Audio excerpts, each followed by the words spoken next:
Panique dans la ville, panique au Cameroun, alerte rouge, puisque un message circulant faisant état d'une révision de la Constitution et surtout de députés à l'Assemblée nationale avec une session un dimanche a fait de telle sorte que tout un chacun se dise que l'heure est grave, le gré à gré est en train d'être actionné. Et bien sûr que, au regard de toute l'actualité qui se passe actuellement au Cameroun, tout mouvement au niveau de l'Assemblée, ou même au niveau du palais des Toudi, devrait alerter toute l'opinion nationale et internationale, parce que le Cameroun est à la croisée des chemins. Il faut donc rester éveillé et tout contrôler. Mais néanmoins, de quoi s'agit-il? Il ne s'agit certainement pas d'une révision de constitution installant directement le gré à gré, ou installant un vice-président, ou installant un dauphin à la place de Paul Biya.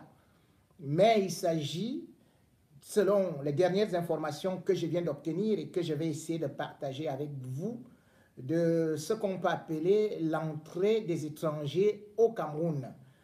De toutes les façons, lorsqu'on parle déjà du séjour au Cameroun, on sait déjà d'avance que le Cameroun n'est plus un pays qui attire totalement les étrangers, puisque même dans le Doing Business, le Cameroun est classé 166e sur 190 pays. C'est pour vous dire que notre pays, aujourd'hui, n'est plus justement le point d'attraction où les gens peuvent venir investir. Et même ceux de nationalité camerounaise qui ont obtenu des nationalités autres, la double nationalité, la triple, voire la quadruple, et voient des difficultés pour pouvoir rentrer au pays parce que non seulement le visa est difficile à obtenir, mais surtout il est l'un des plus coûteux, tout comme le passeport du monde entier.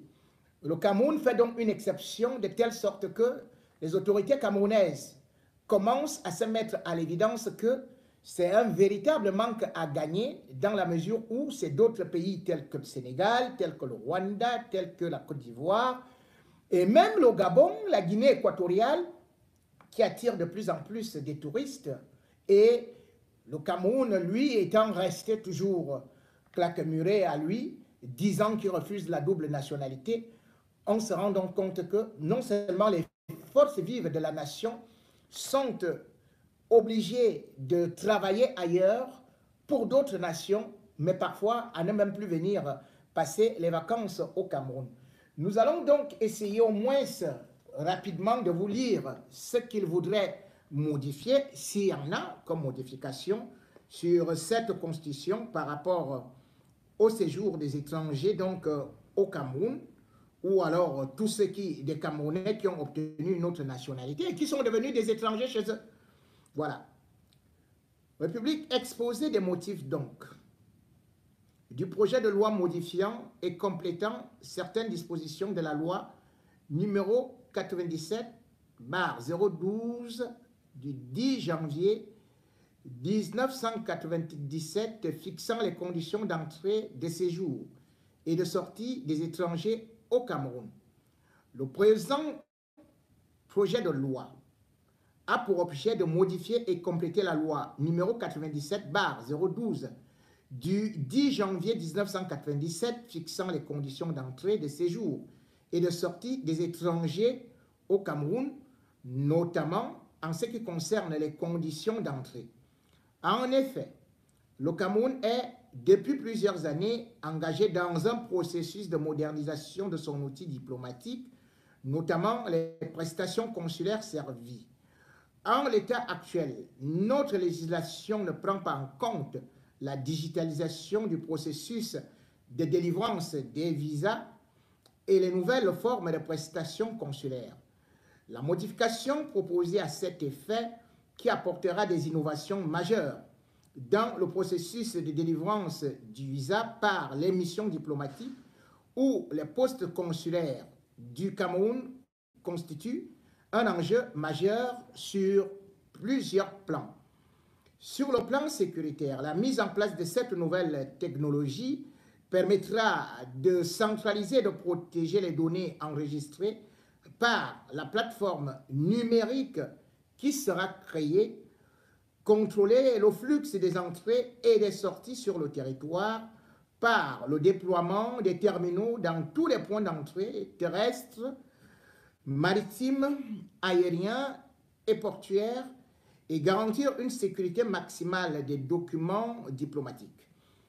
Pour la diaspora et les étrangers désireux de séjourner dans notre pays, cette réforme répond à une des nombreuses préoccupations, notamment liées aux distances à parcourir et aux files d'attente dans les ambassades, de même qu'elle uniformise le format des prestations consulaires et facilite la gestion du travail dans les dites ambassades.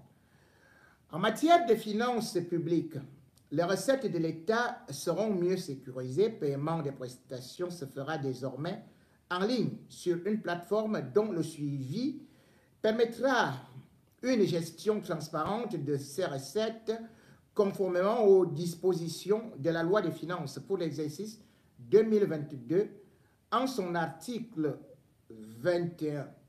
La mise en œuvre de cette réforme qui pourrait faciliter les voyages à destination du Cameroun permettra d'arrimer notre pays aux standards internationaux en rehaussant la qualité des services. Voilà donc à peu près de quoi il s'agit selon ce que j'ai pu lire. Et l'article 1er dit les dispositions de la loi numéro 97/012 du 10 janvier 1997 fixant les conditions d'entrée, de séjour et de sortie des étrangers au Cameroun seront modifiées et complétées ainsi qu'il suit. Article 10, alinéa 1. Les visiteurs temporaires sont tenus de présenter lors de leur passage devant le poste frontalier ou d'immigration, petit a, nouveau, un passeport ou tout autre titre de voyage en cours de validité revêtu d'un visa d'entrée au Cameroun ou accompagné d'une autorisation de délivrance de visa en ligne obtenue auprès d'une représentation diplomatique ou consulaire du Cameroun à l'étranger. Article 1, alinéa 1, petit a, nouveau. Un passeport ou tout autre titre de voyage en cours de validité revêtu d'un visa d'entrée ou accompagné d'une autorisation de délivrance de visa obtenue en ligne pour long séjour. Article 15, alinéa 1, petit a, nouveau. D'un visa d'entrée ou d'une autorisation de délivrance de visa obtenue en ligne pour long séjour, ainsi que des documents prévus à l'article 11 ci-dessus. Article 2. La présente loi abroge toutes les dispositions antérieures, contraires, notamment celle de la loi numéro 97/012 du 10 janvier 1997, fixant les conditions d'entrée, de séjour et de sortie des étrangers au Cameroun. Article 3. La présente loi sera enregistrée, publiée suivant. Voilà, vous connaissez déjà donc ça. Donc pour l'instant, on peut d'abord respirer et faire autre chose, tout en disant également que cette loi, justement, qui est un peu en retard et qui ne traite pas de tous les problèmes que peuvent connaître les Camerounais, montre une fois de plus que les autorités camerounaises ne prennent pas en compte les réalités du monde aujourd'hui.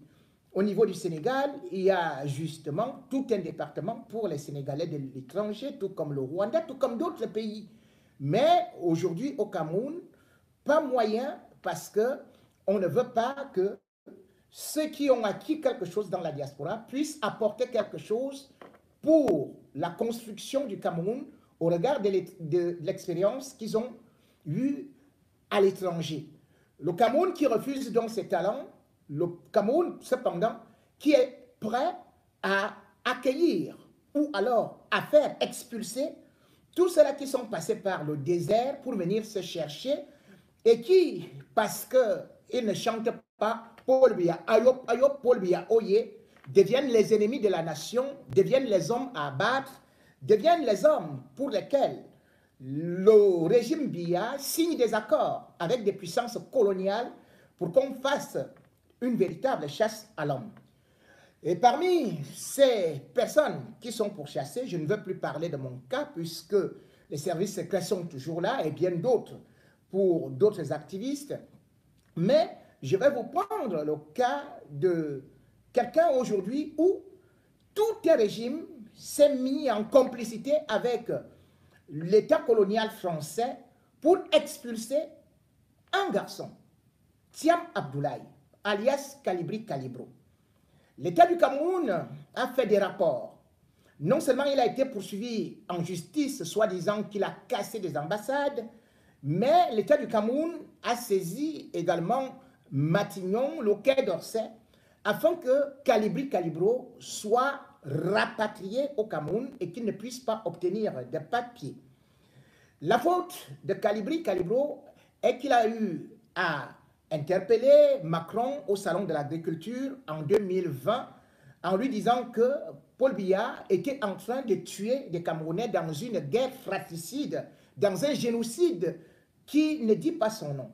Macron avait fait semblant de comprendre la situation, d'être au courant et avait dit qu'il allait encore toucher un mot à Paul Biya et qu'il allait lui demander certainement d'arrêter les massacres.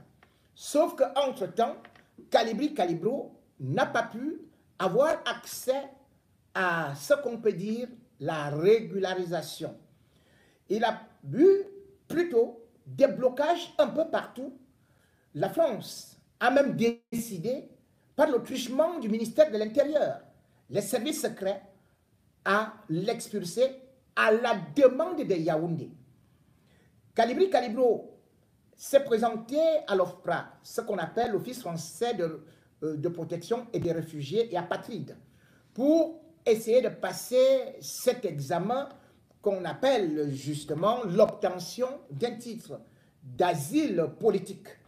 Mais cela lui a été refusé pour des motifs terribles que je vais essayer de vous évoquer, venant non seulement de ces manifestations au Cameroun, mais surtout avec un motif incroyable, à savoir que si jamais on lui accordait un titre de séjour, eh bien, cela pouvait entacher, détériorer les relations entre le Cameroun et la France. Voilà une raison pour laquelle on refuse à un activiste les papiers et il a été obligé d'aller prendre des avocats pour pouvoir obtenir ces papiers.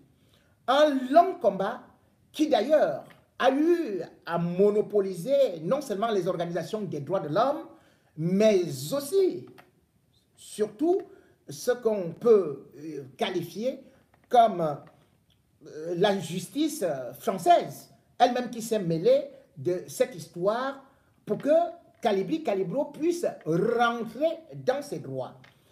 Les journalistes de Mediapart se sont intéressés au cas Kalibri Kalibro, qui est martyrisé et pourtant qui, sans même vouloir demander des papiers comme réfugié politique, a droit d'avoir un titre de séjour ou une nationalité en France. Parce que, en réalité, le grand-père de Kalibri Kalibro était déjà français. Il a obtenu sa nationalité en France, où il est né à Reims en 1902. Puis, le père de Kalibri Kalibro, du nom de François Thiam, lui également a obtenu la nationalité française avant de rentrer au Cameroun, épouser femme. Il n'est jamais parti au Sénégal, il s'est installé au Cameroun, mais ayant bien sûr une certaine nationalité. Kalibri Kalibro est donc né au Cameroun et son père est resté français. Au Cameroun, en 2002, ils essaient donc de demander les papiers par rapport au fait que son père voulait que lui aussi puisse bénéficier de la nationalité française. Lorsqu'ils écrivent à Nantes, Nantes, c'est là où il y a ce qu'on appelle justement le centre d'état civil, eh bien, Nantes va répondre que cet homme est inconnu de leur service et qu'il n'a pas de nationalité. Voilà pourquoi est-ce que Kalibri Kalibro quitte le Cameroun, prend le désert pour venir chercher sa nationalité. Il ne vient pas en tant que terroriste, il ne vient d'ailleurs même pas comme activiste, mais ce sont les circonstances de la vie au regard de la situation politique au Cameroun qui vont faire qu'ils prennent cet engagement et qu'ils se mettent devant avec la brigade anti-Sardinard. Mais Kalibri Kalibro, par ses actions, va gêner non seulement Yaoundé, mais aussi la France, et va devenir une véritable épine au pied et sera même fiché S. À partir de cet instant, on ne pouvait plus lui délivrer les papiers. Et comme je le disais, certains de mes confrères de Mediapart ont eu à s'intéresser au cas Kalibri Kalibro. Je voudrais, pour qu'il y ait un peu d'objectivité, que vous compreniez l'affaire, qu'on lise le papier qu'eux-mêmes viennent d'écrire sur cette histoire rocambolesque d'un Camerounais sur la terre des droits de l'homme, la France, qui, justement, essayant toujours de garder ou alors d'alimenter les liens de ce qu'on appelle la France-Afrique avec Paul Biya, a donc voulu tout simplement expulser M. Thiam Abdoulaye. Écoutez le papier de mes confrères qui vient d'être publié par Mediapart. Le ministère de l'Intérieur a tenté de bloquer l'asile d'un dissident camerounais, l'activiste Abdoulaye Thiam, qui a osé interpeller Emmanuel Macron sur les droits humains dans son pays, a failli se voir refuser le statut de réfugié auquel il a droit. La DGSI est intervenue pour empêcher sa protection, au motif qu'elle pourrait, entre guillemets, porter atteinte aux intérêts diplomatiques de la France. Fermez les guillemets. D'après nos informations, les informations de Mediapart. Il est la bête noire du pouvoir camerounais. Depuis son arrivée en France, Abdoulaye Thiam, 37 ans, n'a eu de cesse de dénoncer les multiples violations des droits humains du président camerounais Paul Biya. L'homme, casquette et chemise colorée, le jour de notre rencontre, est le fondateur de la Brigade Anti-Sardinard, une association dont le mode d'action principal est de perturber les événements culturels à destination de la diaspora en France, auxquels participent des soutiens au président Biya. Mais son principal coup d'éclat est d'un tout autre ordre.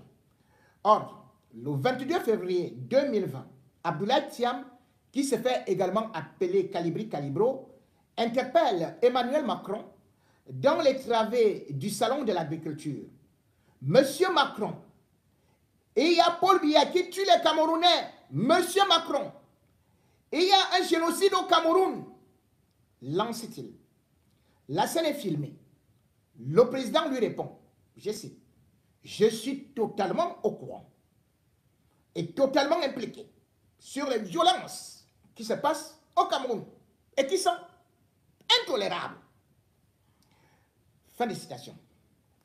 Il promet même de faire passer les doléances auprès de Yaoundé. La vidéo fait le tour du monde. Sa popularité explose. Mais dans le même temps, le militant s'attire les foudres du régime. J'ai peur pour ma famille restée au Cameroun. Je crains que je ne parviendrai jamais à les faire venir en France. Il est le père de 2 enfants qui vivent toujours à Douala, la capitale économique du Cameroun. Dans ces malheurs, Abdoulaye Thiam n'a pas franchement pu compter sur le soutien de la France. Ce n'est qu'au terme d'une procédure de 4 ans que l'activiste a fini par obtenir le statut de réfugié politique, la fin d'un marathon juridique. Sa première demande d'asile remonte à octobre 2018. Lui qui est arrivé en France en 2016 après avoir traversé la Libye, puis l'Italie. En 2021, Abdoulaye Thiam essuie un refus de la part de l'Office français de protection des réfugiés et des apatrides, OFPRA, l'organisme chargé d'examiner les demandes d'asile. Et les motivations de cette décision sont plutôt originales. Dans le document que Mediapart a pu consulter, l'OFPRA explique en effet ne pas nier la qualité de réfugié d'Abdoulaye Thiam, enfermé à de nombreuses reprises au Cameroun depuis 2008. Ouvrez les guillemets.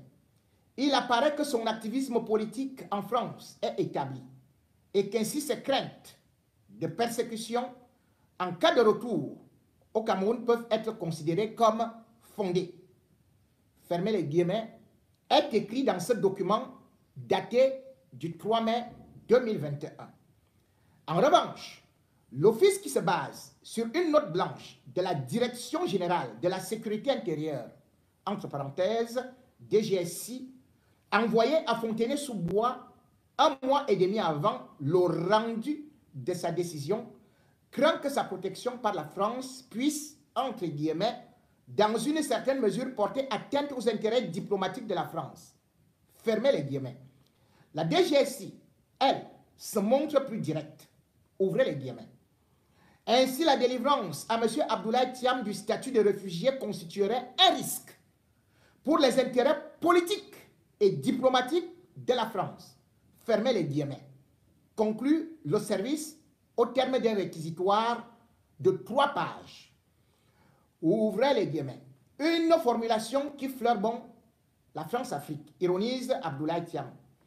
Contacté par Mediapart, plusieurs officiers de protection évoquent une motivation jamais vue en France et même contraire à la doctrine pratiquée en interne. Jointe à la note blanche, 2 missives, l'une d'un officier de la DGSI, l'autre, Clémence Olsina, directrice de l'asile au ministère de l'Intérieur. Tous deux suggèrent à l'OFPRA de ne pas accorder l'asile à Abdoulaye Thiam Calibri-Calibrou. Une prise de position qui interroge, alors que l'office, bien que sous tutelle de la place Beauvau, est censé être totalement indépendant. Si la demande d'asile d'Abdoulaye Thiam est suivie avec tant d'intérêt, c'est que, outre sa toxicité pour les relations bilatérales entre Paris et Douala, la DGSI lui reproche les nombreuses manifestations qu'il a organisées en France. Selon le service de renseignement, son maintien sur le territoire pourrait être générateur de troubles à l'ordre public.